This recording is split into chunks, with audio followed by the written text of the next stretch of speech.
Ya, karena temanya jamaah, maka agenda pribadi saya cancel dulu ya.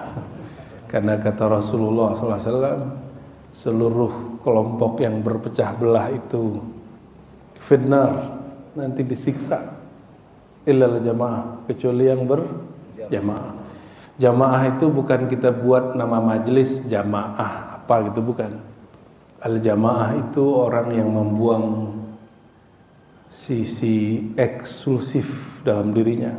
Jadi kelompoknya terbuka, tidak merasa paling benar.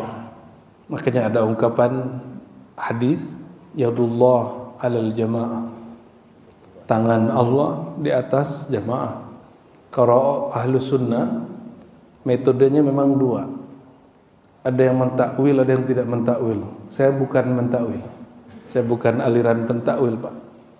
Karena kami selain mengikuti kajian-kajian Ahlus Sunnah versi akidahnya, kita juga ada kajian Ahlus Sunnah versi ilmu ma'rifatnya, bahwa tidak perlu mentakwil sebenarnya. Ada yang disebut bab tajalli, ada bab disebut dengan bab zuhur. Allah itu maha suci, tidak dapat dibayangkan karena dia bukan benda. Dia sudah ada sebelum benda. Maka jika disebut kata tangan bersemayam, jangan dibayangkan itu tangannya makhluk, tangannya benda. Karena Allah bukan benda. Allah bukan jasad, bukan jisim. Makanya kita tidak perlu takut menyebut kata tangan Allah. Kita tidak perlu mentakwil kalimat Allah bersemayam. Kenapa? Semua orang yang berakidah Ahlus Sunnah sudah faham makna Allah turun itu bukan berarti Tuhan turun dari atas ke bawah. Karena yang turun dari atas ke bawah itu benda, benda hidup. Kalau Allah itu zat yang menciptakan benda hidup itu. Bahkan yang menciptakan kata turun itu sendiri ya. Maka ada yang disebut tajalli ya.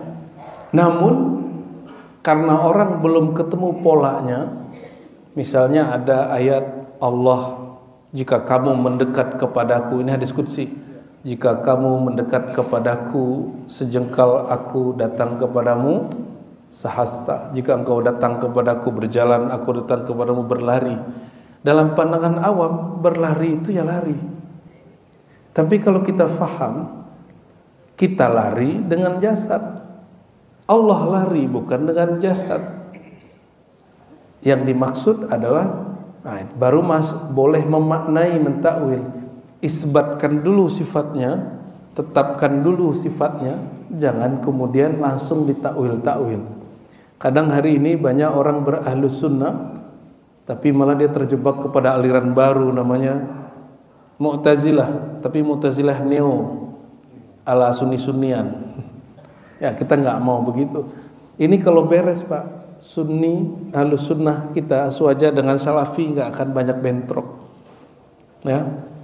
Cuma karena kita nggak mau masuk ke sana, mulai aja pembahasan serius, udahlah Ustadz, nggak usah bahas yang tinggi-tinggi. Ya. Tapi di sini kajiannya agak tinggi, Pak ya, mohon maaf. Di setiap pagi pertama Ahad kita buka kitab kajian kitab Ahlus Sunnah wal Jamaah.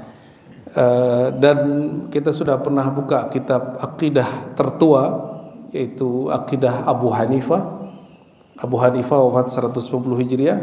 Beliau lebih awal menulis tentang akidah Ahlus Sunnah wal Jamaah. Abu Hanifah, imam mazhab pertama, nulis akidah. Lalu di kalangan Syafi'i, jadi banyak yang bertanya, kamu imam ikut Syafi'i tapi akidahmu tidak akidah Syafi'i. Itu pertanyaan bodoh. Nah, itu bisa menjebak orang ahlu sunnah yang awam. Iya ya, saya ini Syafi'i tapi akidah saya tidak Syafi'i, akidah saya kok Asy'ari. Gitu Ustaz. Gimana tuh? Nah, ini persoalannya. Jadi itu disebut pertanyaan tidak logis. Makanya belajar mantik sesekali. Sesekali kita pakai mantik Pak di sini. Karena muqaddimah akidah Ahlus Sunnah belajar mantik. Mantik itu ilmu logika. Biar tidak hanya Rocky Gerung yang bicara logika, Pak. Ya, orang Islam itu basic mantik logikanya kuat aslinya. Semenjak muncul pemahaman filsafat itu haram, mantik logika itu haram, ilmu logika diambil oleh orang-orang gereja. Menurut Bapak Tuhan beranak masuk akal nggak? Logis nggak? Tapi mereka ambil Thomas Aquina belajar ke orang Islam, Ibnu Maimonides itu orang Yahudi belajar ke Ibn Rus, ilmunya dibawa ke Yahudi dan Kristiani. Orang Islam tinggal dengan kebodohannya karena mengharamkan filsafat, mengharamkan mantik, mereka berjaya. Maka yang kemudian kejadian kemajuan di Barat itu enggak serta-merta terjadi begitu, tapi ada asbab yang panjang di belakangnya. Hari ini kita buat pengajian agak serius sedikit, itu jamaah langsung bilang, saya masuk ke stan Pak, saya kecewa dengan orang-orang itu. Mereka minta tema yang berat, kita buka kajian berat, tiba-tiba ada bapak-bapak seumuran kiai, Buya itu ketinggian, Loh, mahasiswa yang muda-muda menikmati, dia bilang ketinggian. Ternyata ini orang beragamanya bukan dengan ilmu tapi dengan emosi. Ini saya sengaja sebut biar jadi perhatian orang-orang stan. Anda ini sibuk ngitung-ngitung tapi merupakan logika orang beragama. Ya, akhirnya kita ajak berpikir serius, dipikir ketinggian. Oh, wajar orang begini kalau nanti kesadaran beragamanya muncul, dia akan memandang ustadz dengan angka. Ya, ustadz kebetulan lagi butuh angka, ya dia manfaatin. Nauzubillah summa nauzubillah. Termasuk kuantitas. Hari ini saya senang orang, mohon maaf Bapak Ibu, saya konsen juga kajian-kajian filantropi. Tapi kita ini korban media. Bapak, mohon maaf, kita sering disajikan pertempuran di negara mana, tapi kita tidak dibuka matanya bahwa ada korban di wilayah lain sesama muslim, tempat wilayah sahabat Nabi hijrah, tapi tidak diekspos. Korbannya 70 bahkan 70.000 kali lebih besar gitu daripada wilayah kecil yang kita sekarang sebut-sebut di media, tapi orang nggak mau speak up, ya. Dan itu yang saya lawan sebenarnya, ya, karena saya tidak harus popularitas Bapak Ibu, saya tidak cari dicinta orang, saya hanya cari cinta Allah. Jadi banyak ustadz itu bertanya sesama kita diskusi, pertanyaannya sederhana, kamu nggak takut buka bab ini, buka isu itu, lalu kamu dibenci orang? Jawaban saya sederhana, kita tidak cari ridha makhluk, kita hanya cari ridha Allah. Qul haq walau kana murran. Ya, kebenaran harus kita sampaikan walaupun pahit. Walaupun nanti kiai dicaci maki orang, nggak usah takut. Ya, jadi Tuhannya kiai kadang berubah dari Allah menjadi jamaah. Wah, nggak enak nanti ditinggal jamaah, ya salam, itu akidahnya harus dibenerin lagi, ya. Mengajar ahlu sunnah tapi Tuhannya bukan Allah tapi jamaahnya, nah itu yang kemudian harus dibenerin. Bapak Ibu yang bukan Allah, di sini sebagai informasi, ini sudah kitab yang ketiga. Sebelumnya Qawaidul Aqaid Imam Ghazali, kita buka beberapa pertemuan. Dan pada pagi ini sudah pertemuan keempat atau kelima, masuk kitab Aqidah Ahlus Sunnah yang ditulis Imam As-Sanusi. Ya, biasa orang kenal Ummul Barahin. Ini kitab biasa dipakai di Al-Azhar, dipakai di pesantren-pesantren tua. Makanya Gus Dur waktu ke Al-Azhar dia bilang, ini mah pelajar kitab gue udah hafal semua katanya. Maka Gus Dur pergi ke Irak. Dikira kitabnya baru lagi lah, sama aja. Tapi kitab ini menjadi standar orang berahlus sunnah di pesantren sampai ke kampus-kampus tua yang ada di dunia. Ada yang lebih tua dari Al-Azhar, yaitu Zaituna, itu di daerah Tunis. Itu juga puncak ngaji kitabnya di Ummul Barahin, ya. Dan Bapak Ibu, kita concern sekali untuk merawat ahlus sunnah di masjid-masjid. Maka pengurus masjid saya tanya, siap nggak jadi corong ahlus sunnah wal jamaah? Ternyata insya Allah siap. Ya udah, kita siapkan waktu insya Allah sekali sebulan, saya sampaikan begitu, kita bedah kitab-kitab Ahlus Sunnah wal Jamaah. Karena ini jadi PR, orang berahlus sunnah itu lebih banyak kepada isu, bukan kepada konsep berpikir. Sehingga kalau isunya berubah, ahlus sunnahnya berubah. Ya, mohon maaf Bapak Ibu, keberagamaan kita lebih banyak berdasarkan mendengarkan isu, benar nggak? Apa yang viral. Dan kita tidak mau beragama itu yang agak serius-serius sedikit. Maka saya ngajak, ayo kalau beragama agak serius.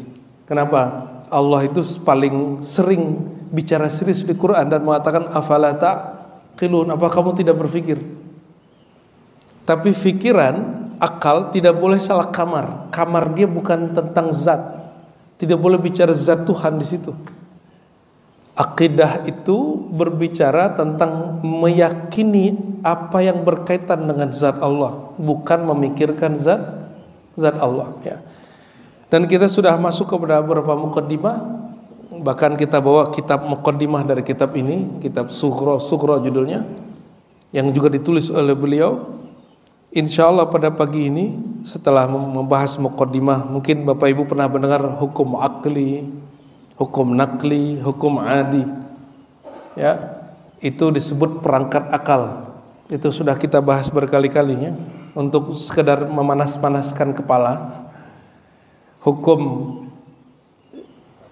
akli, hukum syar'i, hukum adi. Itu perbedaannya apa, Pak? Hukum akli, apa tugas akal? Akal itu bertugas isbatu syai' wa nafyuhu, menetapkan sesuatu ada atau dia tiada. Kita kalau qalbu mempercayai sesuatu ada atau tiada, beda nggak? Beda. Maka akal itu bertugas mengumpulkan bukti dan alasan.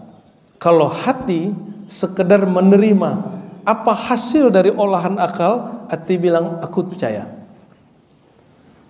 Oleh karenanya iman kita bangunannya sangat berkait dengan kecerdasan akal. Sehingga imam kita berijma mengatakan la dina liman la aqla lahu. Ini ijma. Tidak sah beragama seseorang jika dia tidak berakal. Saya mau tanya, wajib sholat itu orang berakal atau tidak?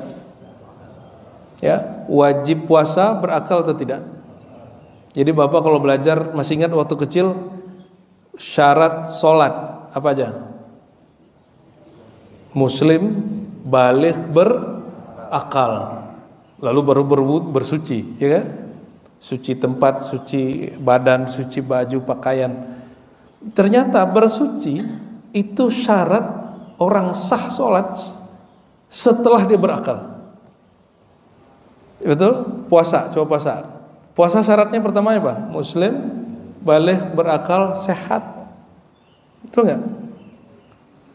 Haji, Muslim, baligh, berakal, sanggup.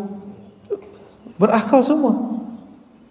Bapak sudah Muslim, sudah baligh, cuma akalnya kurang dirawat, itu aja. Akhirnya beragamanya sesuai dengan apa yang muncul di TikTok, bukan yang muncul di kepalanya. Yang kepalanya perlu digetok dikit. Oleh karena itu kami beberapa ikhwan, para asatis ya, ini bersepakat untuk bikin apa? Kita harus siap getok otak kita sendiri dan otak jamaah kita. Ya, dia marah juga nggak apa-apa, ntar juga dia seneng gitu. Kenapa? Karena semua syarat-syarat yang ada di dalam fikih, usul fikih, akidah bermuara, berasal, bukan bermuara lagi, berhulu kepada akal. Wajib ilmu akliyat ini kemudian dikembangkan lagi, ya. Itu secara umum, Pak. Itu bab akal. Maka akal itu kalau punya hukum, pertama disebut wajib akli, mustahil akli, boleh secara akli. Saya mau tanya, api membakar itu wajib secara akal atau tidak?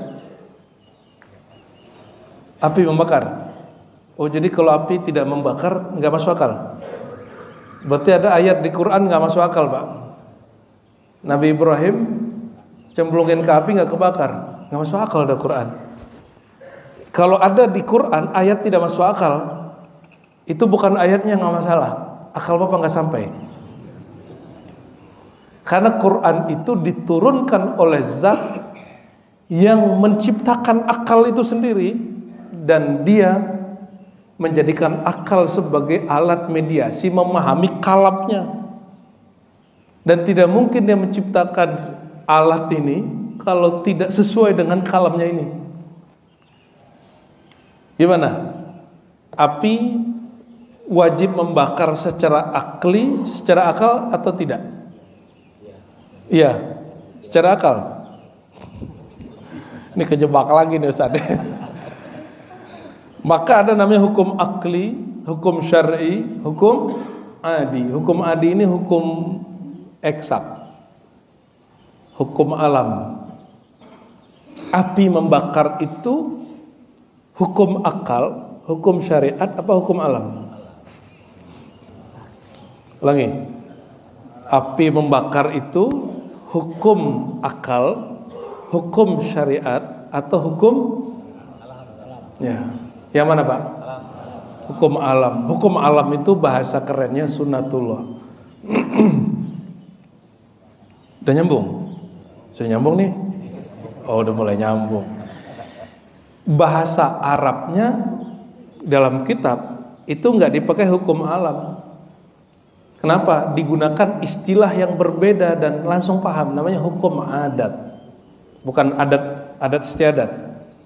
Adat atau adi itu bahasa Arab yang berarti ada yaudu, adatan audatan, yang berulang-ulang. Karena setiap hari Bapak Ibu melihat api, kalau mengenai sesuatu dia membakar berulang-ulang, ma'atikrarihi, gitu ya. Dia berulang-ulang setiap hari. Fatahkum alaihi bi anna an-nar muhriqah. Maka engkau secara kasat mata menghukumi api itu membakar. Tapi kalau orang berakal, dia akan lihat kejadian di alam semesta bahwa ada 1, 2, 3 masa terjadi api tidak membakar. Kalau Bapak tidak percaya dengan saya, cukup percaya Quran. Bahwa adakah ayat di Quran sekali saja bahwa api tidak membakar? Ada? Ada. Kisah siapa?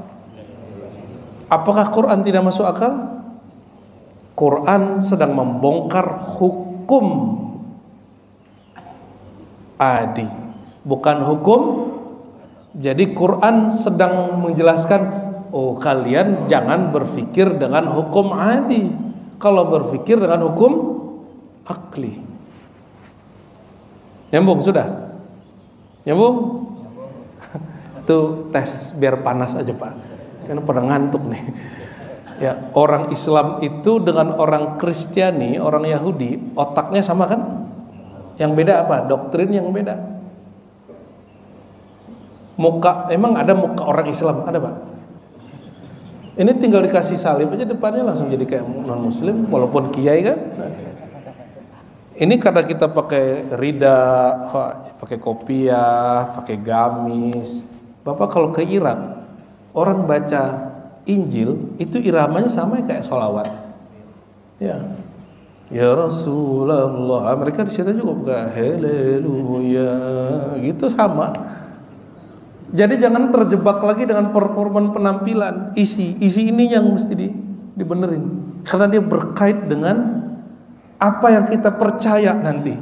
Kecuali Bapak ini wali atau nabi, dia ilmunya langsung ngambil ke sumber ilmu. Kita ini kan umum, makanya beliau menyebutkan nanti di sini, ya.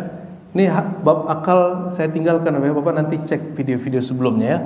Ya, biar kita masuk sesuai dengan kurikulum yang saya tentukan di sini.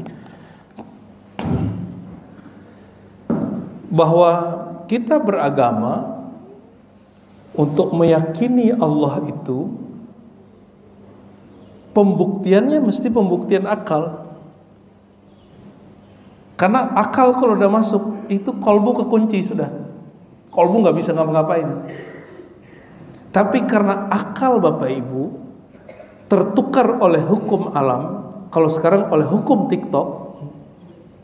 Oh, di TikTok kan begitu, di YouTube kan begitu, di Facebook kan begitu, di Instagram kan begitu. Akal kita tersandra oleh itu. Akhirnya jadi beragamanya nggak waras. Agama itu hanya untuk orang waras. Ya, jadi kalimat yang tadi la dina liman la aqla lahu, tidak beragama orang nggak waras. Jadi yang waras itu cuma orang Jadi kalau ada Bapak ini ada orang belajar tasawuf terus gila, itu dia nggak belajar tasawuf, dia pasti belajar kebatinan. Karena tasawuf itu kesadaran tertinggi, akal tertinggi. Jadi kalau ada orang ikut wirid-wiridan, ikut jarah-jarah tuh tiba ngomong-ngomong sendiri, kayak orang ngomong bego gitu ya, terus tiba-tiba halu ngeliatin, berarti dia nggak ikut tasawuf. Tasawuf itu kemurnian akal. Ini bisa kita uji Pak. Ada yang sudah belajar lebih dari 10 tarekat di sini? Satu aja belum. Kalau belajar tarekat tasawuf tuh gila, saya orang paling gila sekarang. Kenapa? Karena saya belajar lebih dari 10 tarekat. Tapi justru akal kita tambah murni. Tapi biasanya orang paling murni itu disebut orang paling gila oleh orang gila. Orang bodoh akan menganggap orang pintar itu bego gitu. Ya, siap-siap aja Pak. Maka Imam Syafi'i mengatakan apa? Aku siap kalah berdebat dengan orang bodoh, tapi aku tak mau kalah debat dengan orang pintar. Kenapa? Kalau debat orang pintar, ilmunya keluar semua. Tapi kalau debat orang bodoh, pokoknya selesai kiai langsung. Kiai Abdurrahman paling sabar kayak ngadepin orang-orang begitu tuh, senyum aja. Kalau masih kita kan gregetan kita ya. Saya tinggal aja orang begitu. Dah cukup debatnya. Ya. Saya kalau ketemu orang begitu langsung saya cut Pak. Kalau lagi diskusi seminar saya tinggal seminarnya. Di kelas saya tinggal sekelasnya. Bahkan nggak mau lagi ngajar di kelas itu. Oh saya kayaknya salah kelas begitu. Kalian nggak waras sudah tinggal aja. Dulu begitu Pak, waktu kita zaman-zaman masih ngeri. Di PT IKI, tempat beliau kuliah S3 nih, ada mahasiswa plagiat, saya lempar ke mukanya. Dulu. Kalau sekarang bukan ke mukanya dilempar, ke otaknya kita lempar Pak. Salah saya dulu ya. Sekarang otaknya harus kita obok-obok dikit. Ya. Maka selamat datang di masjid yang waras. Insya. Jadi kita nggak hanya ngomong pahala, mohon maaf Pak ya. Di sini nggak hanya ngomong pahala, nggak ngomong ngancem-ngancem surga di sini. Kita lagi bab kemurnian akal.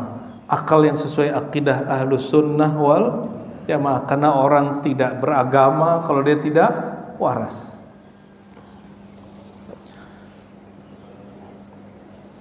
Al-kalam alal mukallaf ya. Pembahasan mengenai mukallaf. Orang yang mukallaf. Apa arti mukallaf? Ya, sebelumnya kita baca bismillah dan al-fatihah. Kita kirimkan untuk Imam Sanusi dan Nabi SAW. Al-fatihah.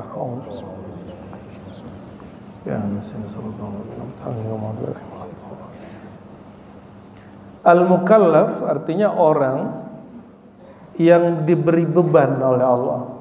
Tugas.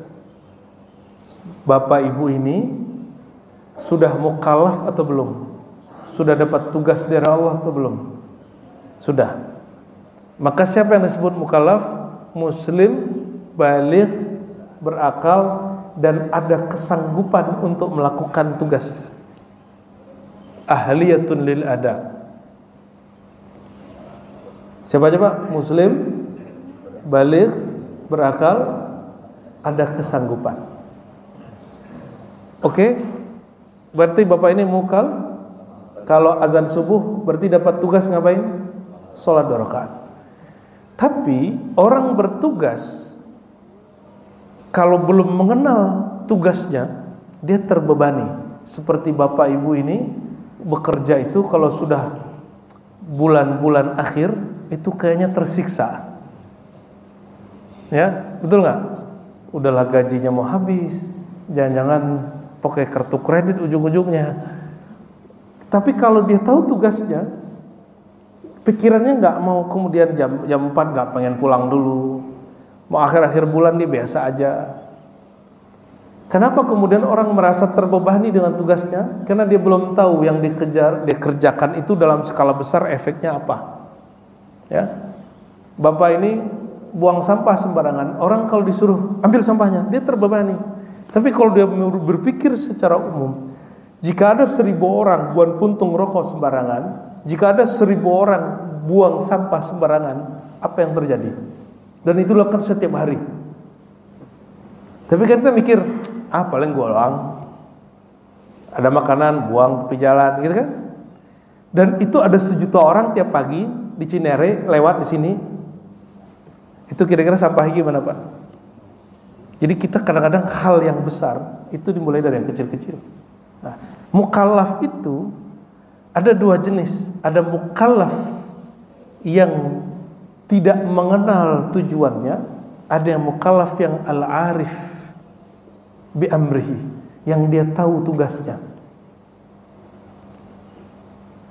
Nyambung sudah? Nabi itu sholat karena tugas atau karena tanda terima kasih kepada Allah? Makanya Nabi sholatnya tak terhitung. Kalau bapak ini, kalau bisa sholat witir yang paling kecil angkanya, ya kan? 1 rakaat, 3 rakaat. Kalau zakat itu selalu nanya sama kiai, supaya pertanyaannya menghindari dari angka yang besar. Jadi bertanya bab zakat itu biar tidak kena bayar zakat. Ya. Jadi kita beragama itu kalau si pertanyaan selalu yang menguntungkan diri kita. Karena dia menganggap agama itu beban. Pergi haji umroh bukan mau ibadah tapi jalan-jalan sebenarnya padang pasir. Jujur aja Pak, hari ini yang dikhawatirkan oleh wala aulia zaman dahulu, nanti kamu lihat akhir zaman orang haji umroh itu wisata. Betul nggak? Nah, kita jangan sampai itu. Orang berakal beragama nggak begitu. Maka ada mukallaf. Mukallaf itu dia kena takrif, kena taklif. Dia kena beban. Ada al-muhib, al-arif. Orang pencinta, orang yang mengerti apa tugas dia. Ini beda mukallaf. Mukallaf itu karena taklif, kalau pencinta karena takrif. Karena dia sudah kenal tujuan hidupnya. Kalau bapak ibu sudah kenal manfaat jalan pagi, disuruh-suruh gak jalan pagi? Kalau sudah tahu manfaat qiyamul lail, kira-kira masih diancam dulu gak mau Ustaz? Ya. Atau diiming-imingi dulu surga, diimingi dulu bidadari yang cantik-cantik gitu ya. Itu, atau diimingi dulu duha supaya rezeki lancar, masih begitu? Kalau masih begitu, kita belum masuk beragamanya bab takrif mengenal, masih taklif, masih apa? Beban. Tapi lumayan, akalnya harus dikasih beban. Apa kata beliau? Yang wajib bagi mukallaf ketika dia awal mengatakan aku percaya kepada Allah, apa yang dia harus tahu? Yajibu ala kulli mukallafin syar'an, secara syariat, an ta'rifa ma yajibu fi haqqi maulana jalla wa azza, mengenal apa yang wajib diketahui pada diri Allah, pada zat Allah, pada sifat Allah. Apa yang wajib pada Allah, Pak? Yang mesti ada di pikiran kita tentang Allah, Pak? Apa? Wujud. Oke, bagus. Qidam baqo, oke. Berarti udah ngaji sebelumnya. Sekarang kita belajar basicnya. Apa latar belakang wujud segala macam ini yang harus dibuka. Biar wujud qidam baqo ini bukan hanya sekedar hafalan. Dan kita sudah bagus melihat masjid-masjid kita di Indonesia kebanyakan mendendangkan wujud qidam baqo. Ini tanda ahlus sunnah berakar. Tapi kok banyak juga masjid yang kemudian ahlus sunnahnya itu masih lagu sifat 20, belum ahlus sunnah, akalnya belum ahlus sunnah, apalagi kolbunya. Apa yang terjadi? Digoyang dikit isu-isu beragama, goyang, pecah. Ya, artinya beragamanya masih di lagu. Nah, lalu beliau mengatakan tidak hanya yang wajib kepada Allah, yang mustahil dan juga yang boleh. Ya. Ini sebagai contoh. Ini hukum akli, Pak, yang berkait dengan syariat. Allah menyiksa orang yang taat. Boleh atau tidak? Wajibkah Allah memasukkan orang taat ke surga? Wajib enggak? Wajibkah Allah menyiksa pemaksiat? Wajib enggak? Wajib. Nah, ini kenal lagi, Pak. Wajibkah Allah memasukkan orang taat ke surga? Ini orang Cinere, orang Depok mulai berbeda pendapat ini dan pendapatan. Wajibkah Allah menyiksa orang yang maksiat? Tapi kalau saya ganti boleh, Pak. Wajibkah Allah memasukkan orang beriman surga? Itu baru Bapak boleh bilang wajib. Wajibkah Allah memasukkan orang kafir, nyiksa orang kafir di neraka? Itu kalimatnya bukan itu. Wajibkah Allah memasukkan orang yang taat ke surga? Atau kita balik, bolehkah Allah memasukkan pemaksiat ke surga? Nah, ini akalnya agak masuk nih. Berarti Bapak ini masuknya di hukum jaiz, di hukum wajib kena, di hukum mustahil kena, sukanya di jaiz-jaiz.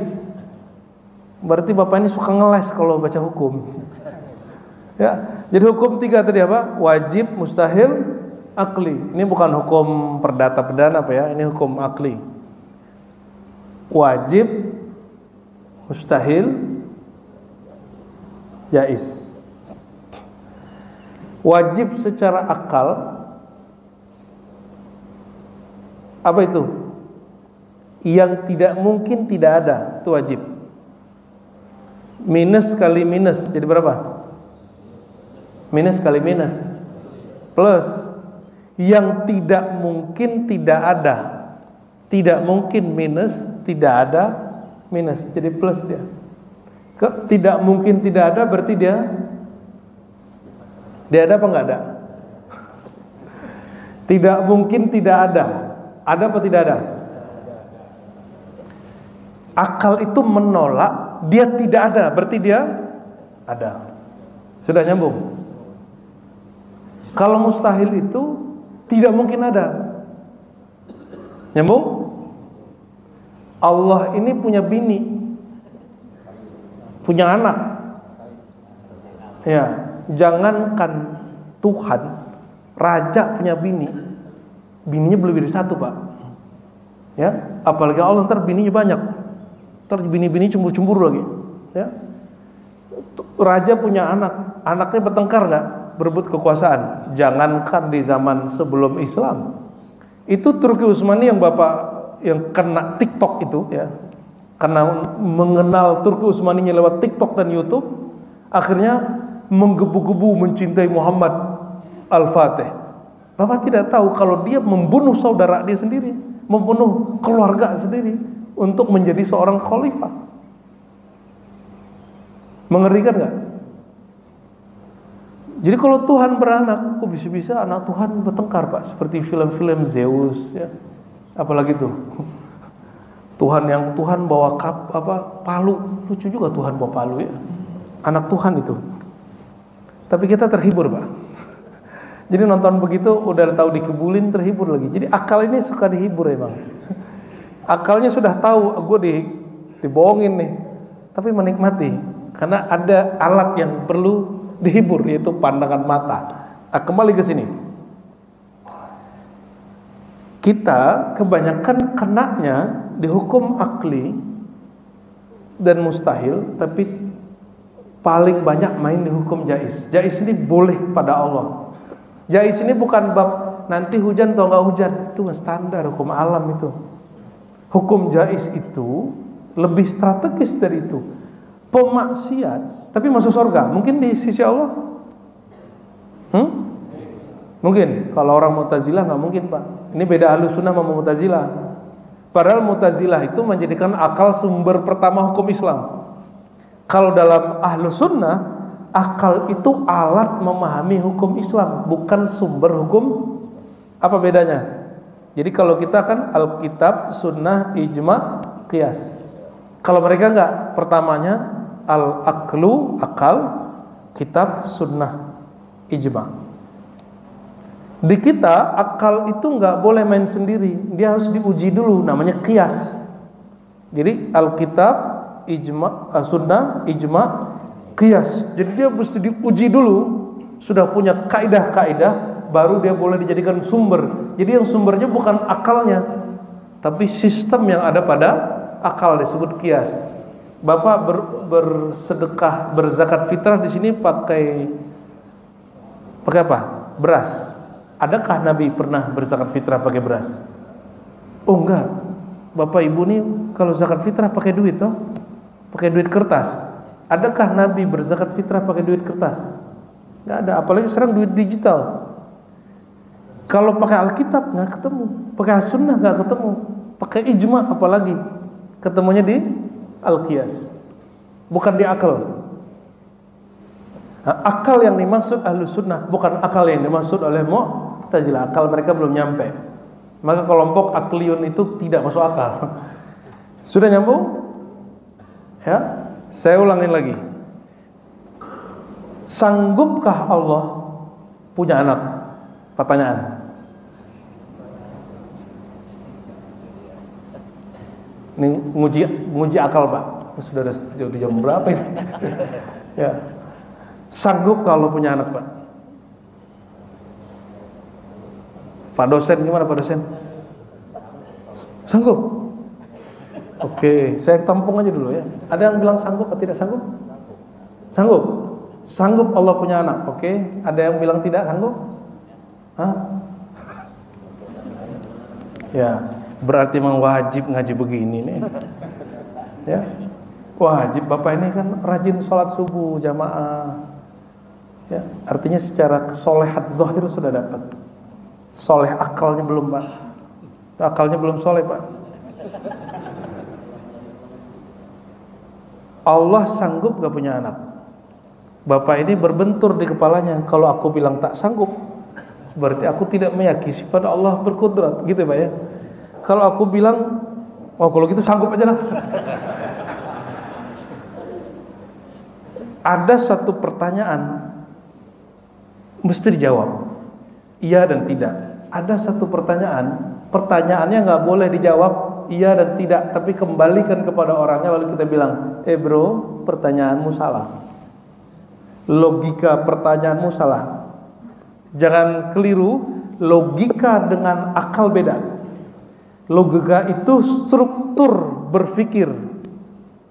Kalau akal alat maka logika akal itu beda dengan logika empirik. Empirik itu hasil pandangan, hasil melihat.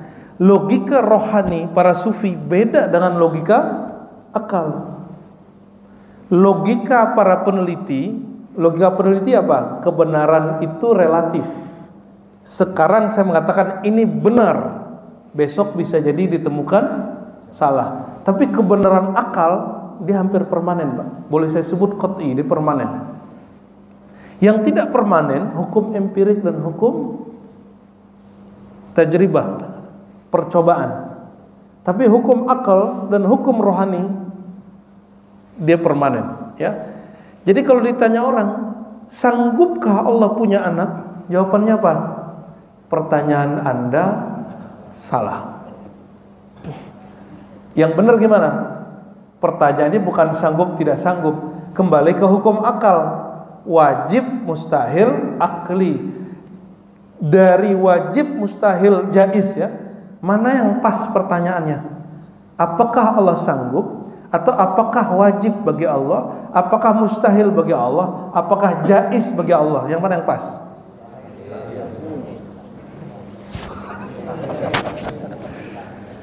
Lagi. Sanggupkah Allah punya anak? Wajibkah Allah punya anak? Mustahilkah Allah punya anak? Mana yang pas pertanyaannya? Tuh, biar akal jamaah nyambung, Pak. Nyambung sudah? Berarti ada satu bagian di mohon maaf di otak Bapak itu sekarang udah kebuka nyambung deh. Wah, nyambung sudah. Jadi kalau dengar orang podcast jangan langsung ditelan. Dengar ceramah jangan langsung ditelan. Otaknya harus ngelawan dulu, kasih pertanyaan dulu di sini. Jangan langsung diimani, dipercaya. Ya? Ya? Disaring dulu. Ah, ini dia tukang saringnya. Otak itu nyimpan memori, di situ ada satu sistem yang Allah ciptakan yang disebut akal. Ini yang harus kita rawat, Bapak Ibu. Ya. Namun kita lebih banyak mendengar kata-kata orang daripada kata-kata yang di sini. Ya, ini yang membuat jangankan Bapak, Ustadz aja nggak pede sama akalnya sendiri. Sehingga buat pengajian nggak pernah, mohon maaf, teman saya para asatidz nggak mau buka kitab. Akhirnya di masjid-masjid di Bintaro kita dulu bilang ke tim dakwahnya, kamu buka kajian kitab. Ya, dulu nggak ada orang mau pakai YouTube, Pak. 2013 kita di Bintaro kita sudah bikin di Bidobe Doafa, kita bikin pakai masuk YouTube. Ya, masuk tawarin ke TV segala macam teman-teman itu. Sampai akhir kemudian orang Ahlus Sunnah ini kan kismin, bukan pelit. Orang sebelah udah punya TV, kita nggak punya TV. Orang sebelah punya radio, kita nggak punya radio. Udah di YouTube deh yang gratisan. Ya, maka kita sangat menganjurkan kalau ini coro Ahlus Sunnah, kajian Ahlus Sunnahnya difasilitasi dengan media. Karena dia live, Bapak hati-hati. Pematerinya betul-betul orang-orang yang juga berhati-hati. Ya. Ini zaman sudah berubah ya. Pertanyaannya kayak tadi, padahal Bapak ini sudah soleh bertahun-tahun. Pertanyaan begini, kalau Bapak bilang Allah sanggup, berarti Allah punya anak, Pak. Berarti Bapak musyrik dong. Nanti Bapak sebelum selesai ulang syahadat ya. Bapak bilang tidak sanggup, Bapak kafir.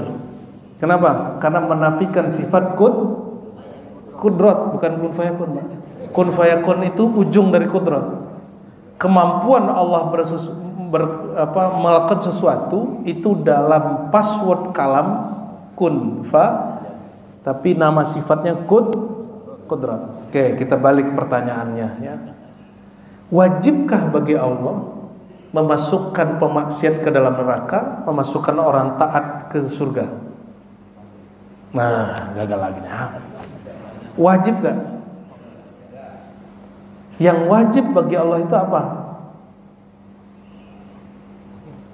Wujud kidam bakom. Itu yang wajib, Pak. Kudrat, iradat, ilmun, hayat. Maka kalau diturunkan orang yang bermaksiat, saya nggak bilang orang kafir.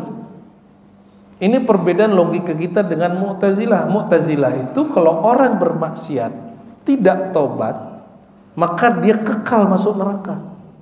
Kalau kelompok ekstrim Khawarij yang sekarang menjadi akidah kelompok teroris, orang bermaksiat beda faham kafir, kekal masuk neraka. Maka Mu'tazilah yang disebut kelompok rasional yang tidak rasional itu sama ekstrimnya dengan kelompok teroris hari ini yang mengatakan bahwa orang maksiat dengan orang kafir sama-sama kekal masuk neraka. Ini perhatiin, Pak, pertanyaan saya lagi. Ini biar Bapak hati-hati beribadah, jangan biar sombong. Sanggupkah Allah masukin orang taat ke neraka? Sanggup gak? Ya. Wajibkah Allah memasukkan orang taat ke surga? Tidak. Ya. Karena ada satu sifat yang ketiga, satu hukum ketiga namanya hukum jaiz. Apa yang jaiz bagi Allah? Semua yang jaiz secara akli, maka jaiz dalam hukum jaiz itu boleh masuk. Ya, bahwa Allah tidak boleh dituntut atas apa yang dia buat. Dan tidak ada yang wajib bagi dia kecuali yang dia wajibkan atas dirinya. Ya, apa yang dia wajibkan pada dirinya? Kataba ala nafsihi rahmah. Allah mewajibkan atas dirinya kasih sayang. Maka pertanyaan tadi, Allah mungkinkah memasukkan pemaksiat ke surga? Memasukkan orang taat seperti bapak-bapak ini ke neraka? Kok bisa terjadi? Baru kita tinggalkan kitabnya, kita masuk ke hadis sebagai penutup. Ada satu hadis, fawalladzi la ilaha ghairuh, hadis Imam Muslim. Inna ahadakum la ya'malu bi'amali ahli al-jannah hatta ma yakun bainahu wa bainaha illa dhira' fayasbiqu alal kitab fay'amal bi'amali ahli an-nar fayadkhulaha. Ya, kita baca potongan depan aja. Demi zat yang maha pencemburu, fawalladzi la ilaha ghairuh, Allah maha pencemburu. Ini terjemahan bebasnya. Kalau terjemahan biasanya, demi zat yang tiada Tuhan selain dia. Kalau terjemahan rohaninya, demi zat yang maha pencemburu. Cemburu itu yang dipandang isi kolbu atau praktek zahir. Isi kolbu, Allah maha pencemburu melihat isi kolbu kita. Apa kata Nabi? Ada orang beramal dengan amal ahli surga, sehingga jarak dia dari surga hanya segini, sejengkal. Fayasbiqu alal kitab, tapi Alkitab telah menetapkan. Apa yang ditetapkan Alkitab? Kalau orang beramal tidak dengan kesadaran hati,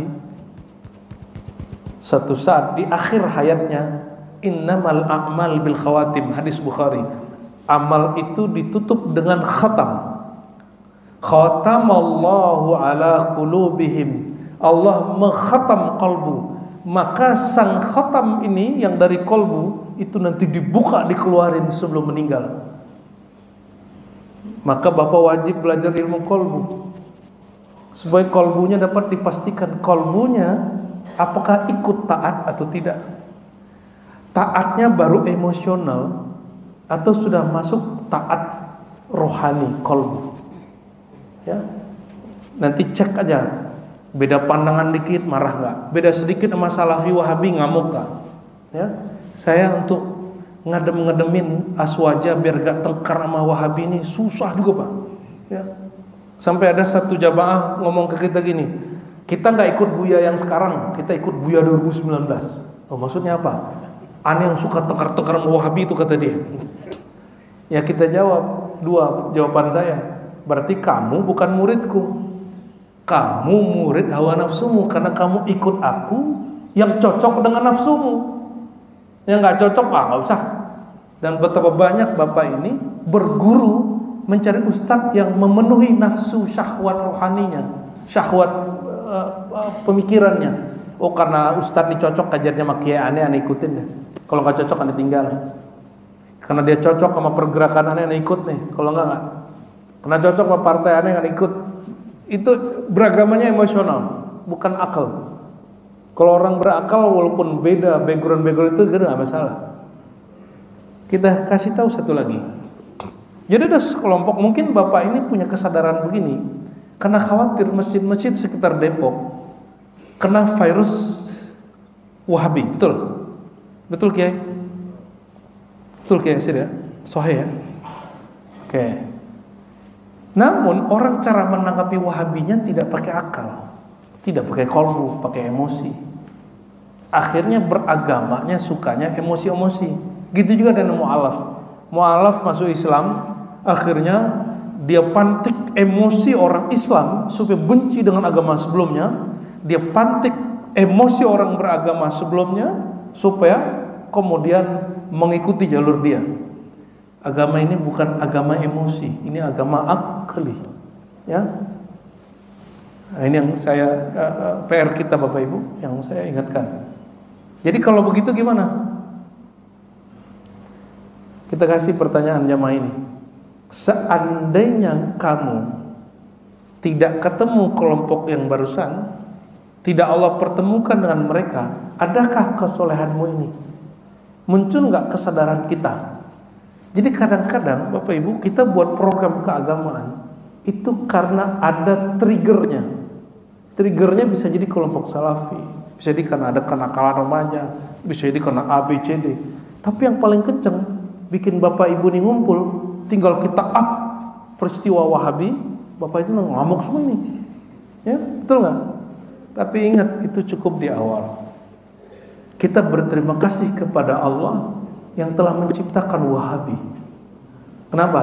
Asbab mereka kitab-kitab Ahlus Sunnah tidak lagi hanya diajarkan di pesantren-pesantren, tapi sudah masuk ke masjid-masjid. Terus salah satunya masjid ini. Ini Bapak ke Al-Azhar bacanya ini Pak.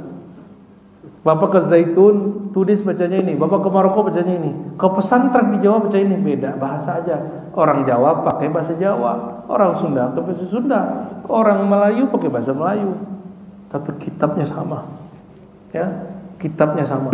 Dulu hanya di masjid-masjid yang ada di pesantren, sekarang sudah di masjid-masjid yang ada di komplek-komplek. Ini hikmahnya. Ya.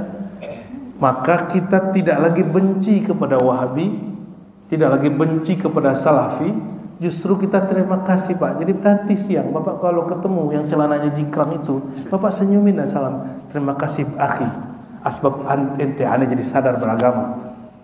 Dia udah senang tuh, kayaknya ada teman baru nih ya. Padahal asbab dia, kita kemudian jadi senang mengkaji kembali.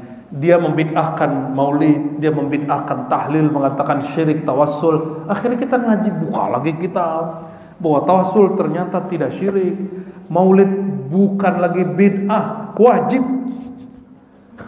Maulid itu wajib hukumnya. Orang kalau di suatu negara tidak ikut merayakan kemerdekaan lahir negara itu, dicurigai nggak itu orang? Apa itu orang? Ekstremis. Orang itu kalau di Malaysia Pak, di Singapura, di Brunei itu orang bisa hilang tuh. Suruh dia khotbah, belum turun udah diambil. Ya, teman-teman saya di sana di Jiran itu muji-muji tokoh kiai atau habib yang ekstrem-ekstrem itu, yang mengrongrong keutuhan NKRI kita. Saya kasih pertanyaan mereka, kalau itu ada di Brunei gimana? Di Singapura gimana? Di Malaysia gimana? Oh kata dia, belum selesai khotbah udah hilang katanya. Berhenti dia, nggak mau lagi muji-muji orang yang ekstrim itu.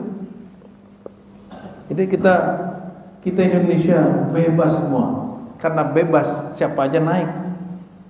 Saking bebasnya, nggak perlu nanggepin lagi Pak, karena sebelum dia selesai sudah ada nanggepin ustadz yang baru lagi. Jadi pemerintah nggak perlu lagi turun tangan. Terakhir, ya, terakhir.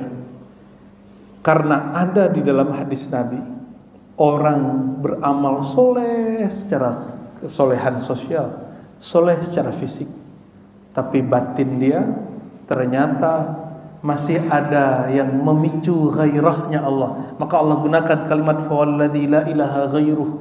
Gairah itu artinya cemburu. Allah yanzuru ila qulubikum, Allah menatap ke dalam kolbu. Maka Bapak ketika kita beribadah, kesadarannya bukan lagi kesadaran emosional karena menanggapi Wahabi, karena ingin disebut pesantren Ahlus Sunnah, masjid Ahlus Sunnah, tidak lagi. Tapi nanti Bapak harus tahu sampai kepada keilmuan, saya menyembah Allah ini karena emang aku hambanya, dia Tuhanku. Dia Tuhan dalam pengertian apa, itu yang harus dipelajari. Sehingga menyembah Tuhan itu lebih indah dari berangkat kerja, lebih indah daripada Bapak malam pertama. Sholat itu lebih indah daripada menggauli pasangan kita yang baru kita temuin setelah sekian tahun gak jumpa. Bisa gak begitu Pak? Tahajudnya, sholatnya, ya, itu kalau sudah kenal. Tapi kalau belum sampai kepada kesadaran rohani itu, dikhawatirkan. Yang Nabi sebutkan tadi, innamal a'mal bil khawatim. Amal itu tergantung kepada apa yang Allah khatamkan di kolbu. Ya, kalau dikhatamkan di kolbu adalah bab cinta, cinta itu yang keluar waktu sakaratul maut. Tapi jika yang di dalam ini beragama karena emosi, karena nggak enakan sama Pak Kiai Abdurrahman Nasir, nggak enak sama pengurus, nggak enak, apa kata orang, nanti itu yang keluar subuh meninggal. Semoga Allah menjadikan kita kalbunya, zahir batinnya sesuai dengan yang Ia ridhoi, yaitu menjadi hambanya yang sejati, menyembah karena Dia semata dan tidak membuatnya cemburu. Dan nas'alullah, kita mohon kepada Allah ayakhtimana bihusnul khitam. Allah tutup kita dengan amalan zahir batin yang Allah ridhai. Wa nas'alullah asyauqa ila liqa'ihi. Kita mohon kepada Allah dimunculkan rasa rindu berjumpa dengannya, rindu berjumpa dengan kekasihnya. Amin ya rabbal alamin. Wa sallallahu ala sayyidina Muhammad. Subhanakallahumma wa bihamdika Asyhadu an la ilaha illa anta astaghfiruka wa atubu ilaik. Ulang syahadatnya, Pak. La ilaha illallah asyhadu anna Muhammadar Rasulullah. Yang tadi mengatakan tidak, asyhadu an la ilaha illallah asyhadu anna Rasulullah, biar nanti keluarnya muslimnya sah lagi. Ini bukan canda loh, Pak ya. Assalamualaikum warahmatullahi wabarakatuh.